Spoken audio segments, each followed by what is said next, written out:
এদিকে আসেন। জি আমার ফোন বের করেন। আপনি নিছেন কারণ একটু আগে আপনি এখান থেকে পাস হচ্ছিলেন আর তখনই আমি দেখলাম যে আমার কাছে ফোন নাই। ফোন বের করেন। কি আজব কথাবার্তা, চিনি না জানি না, শুধু শুধু তাই না, তাদেরকে ধরলেই বোঝা যায় না যে আসলে কে চোর আর কে চোর না। আপনি কি মনে করছেন আপনি শার্ট পরে আছেন তাই আপনি আমাকে বলবেন আমি চোর না বিশ্বাস করে নেব?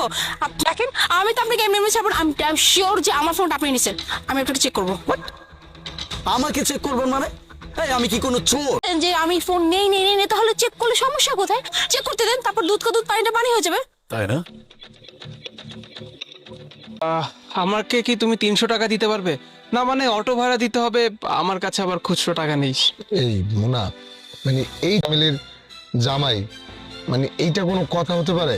আপু তুই এই ছেলেটাকে চুজ করেছিস, হ্যাঁ, যার কাছে অটো এসে কোনো প্রবলেম হয়েছে হয়তো বা এর জন্য এইভাবে কি কথা বলে নাকি? হ্যাঁ মানুষের প্রবলেম থাকতে পারে, সেটা কোনো বিষয় না, বিষয়টা মানতে হবে। আচ্ছা তোমরা কেন বুঝতেছো না? হ্যাঁ ও এসে টাকা চাইছে, নিশ্চয়ই কোনো কারণ আছে তাই না? আগে তো মুন্না একটু টাকাটা দাও না, অটোওয়ালা দাঁড়ায় আছে তো। ভাইয়া 300 টাকা দাও, দাও না। তারপর আমি এসে বলছি যে কেন আমি টাকাটা নিলাম। একটু বসেন। আচ্ছা মোনা, তুই আমাকে বলতো, মানে বুঝতেছি না, মানে এটা কিভাবে সম্ভব? আমাদের ফ্যামিলি স্ট্যাটাসের সাথে কি মানে ওর স্ট্যাটাস যায়? এটা কোনোভাবে সম্ভব? যেই ছেলের কাছে সামান্য অটো ভাড়া। কি দেখে পছন্দ করলি? একবার ভাবলি না যে আমাদের পছন্দ হবে কিনা? আর ড্যাড ড্যাড কখনো এই ছেলেকে মেনে নেবে? আমরা তো ভেবেছিলাম যেহেতু আমার বোন পছন্দ করেছে ছেলে, হয়তো। কেন কথা বলতেছো? হ্যাঁ ও অটোতে করে আসছে, নিশ্চয়ই কোনো কারণ আছে। আর 300 টাকা চাইতেই পারে, মানুষ প্রবলেমে পড়তেই পারে। এইরকম একটা ছেলে যে কিনা মানে অটো ভাড়া দিতে পারতেছে না, তোর কাছ থেকে এসে টাকা নিয়ে দিচ্ছে, সেই ছেলে কিনা তোকে পছন্দ করে, আর তুই কিনা আমাদেরকে নিয়ে আসছিস এরকম একটা ছেলের সাথে দেখা করার জন্য, মানে কথা বলার জন্য। এরকম ছোট লোক ফকিনীদের সাথে মানে কি কথা বলবো বল?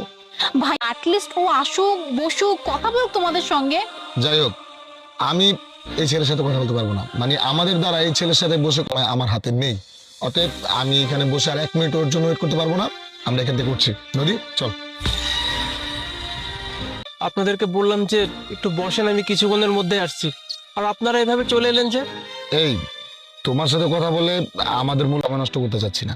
কি কথা বলবো আর আপনার সাথে আমরা? হ্যাঁ, আপনার সাথে যে এতক্ষণ কথা বলেছি এটাই তো অনেক কিছু। আর আপনার না ভাগ্য অনেক ভালো যে আজকে আমাদের সাথে তো শুনো কি বলতে চাই, ওকে কথা বলার সুযোগই দিচ্ছ না, তাহলে কিভাবে হবে? আগে একটু স্কোপ দাও, কি বলে শোনো তোমরা, তারপর। ড্যাড এই ছেলেকে মেনে নিবে না। মোনা তুই থাম, তুই এখনো সবকিছু জানিস না, বুঝিস না। আমি তোর বড় ভাই, মাসিক যে ব্যয় সেটা উঠাতে পারবে ও? যে তোর মনে কর শপিং, 1 মাসের যে শপিংটা, সে শপিং করার মতো ক্ষমতা তোর নাই। ও তো 3 মাস 5 মাস সাধনা করে, তো তোর মাসিক খরচ কত, সেই হিসাবে তোর লেভেল অনুযায়ী একটা মেয়েকে পছন্দ করা উচিত ছিল।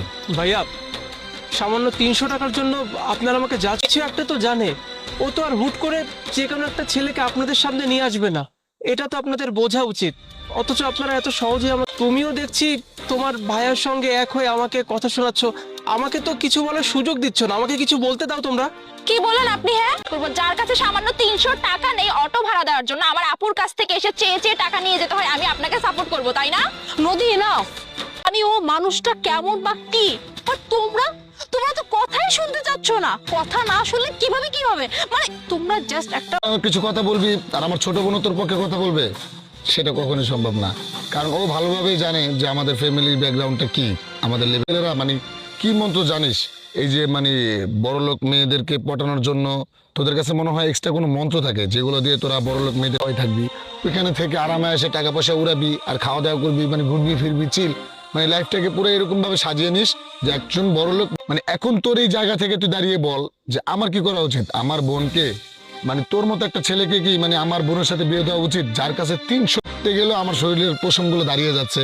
যে আমার বাবা যদি জানতে পারে যে এইরকম একটা ছেলে আমার বোনকে পছন্দ করে। বলছি আমি তো এটাই বুঝতে পারছি না। ভাইয়া এই যে আপনি আর আপনার বোন মিলে আমাকে কত কথা শোনালেন, আপনারা তো ধরে নিয়েছেন যে থাকতো। তাহলে পৃথিবীতে এমন অনেক কাপল আছে যাদের অনেক টাকা পয়সা আছে কিন্তু তারা সুখে থাকতে পারে না। আবার এমন অনেক কাপল আছে যাদের অনেক টাকা পয়সা নেই কিন্তু ভালো থাকতে হলে টাকার দরকার হয়। কিন্তু শুধু টাকা থাকলেই তো হয় না ভাইয়া, ভালোবাসারও দরকার হয়। আর আপনারা যেহেতু আমাকে বললেন যে আমি হয়তো আপনাদের বোনকে আমি ভালোবাসি, আপনাদের বোনকেই বিয়ে করব, তবে আপনাদের কাছ থেকে একটা টাকাও আমি নেব না। আমার যা আছে আমি সেটা দিয়ে আমি বোধহয় সম্পত্তির লোভে পড়ে আপনাদের বোনের সঙ্গে সম্পর্ক জড়িয়েছি। এটা সম্পূর্ণ মিথ্যা ভাইয়া। আমাকে অ্যাটলিস্ট কিছু বলার সুযোগ তো দিবেন। এই তোর ভাষণ বন্ধ কর। মানে তুই কি ভাবছিস, মানে তুই এসে কিছু ভাষণ দিবি, মানে ইমোশনাল কথা বলবি আর সবাই আমরা রাজি হয়ে যাব, এরকম কিছু? ভালোবাসা ভালোবাসা খেয়ে কি জীবন বাঁচে? জীবন বাঁচাতে হলে টাকার দরকার আছে, টাকার কোনো বিকল্প নেই, সেই টাকাই তোর কাছে নেই। যদি কোনোভাবে আমার আপুর বিয়েটা হয়েও যায় না, আমি কোনোদিন আপনাকে দুলাভাই হিসেবে মেনে নিব না। স্যার আসসালামু আলাইকুম। ওয়ালাইকুম আসসালাম। স্যার আপনার যেই টাকার আশা করা হচ্ছে।